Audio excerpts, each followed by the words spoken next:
Eto mga katsepeng, yung aking mga sisiw ng bibi. Tawagin ito ay siho. Aking ibinaba na nailagay ko na dun sa aking planggana.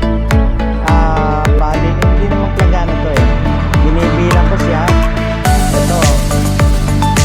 Hindi ko nang pinapasok dun sa brooding system. Binobrood ko muna kasi inihiwalay ko ito agad dahil nang para yung nanay ay magligling, mangitlog.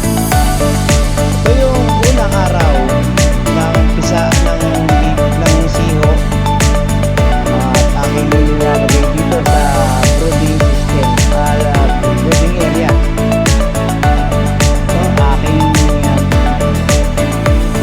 may ilaw sila. Yan ang brooding na aking ginawa. Sila ay sinama ko muna sa sisiw para wala pa kasi hindi ko pa nagagawa yung ibang lagayan, kaya hindi ko muna dyan sa kanilang mga sisiw. Ito sila, ayan, ito ngayon pang isang buwan na to.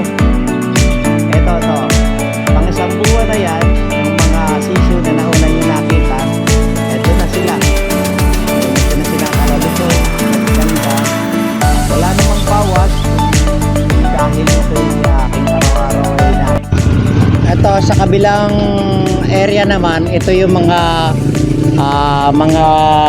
sisiw ko na nasa brooding pa rin. Ito magkaiba to, pero parehas din ang lahi nito ay yung saso.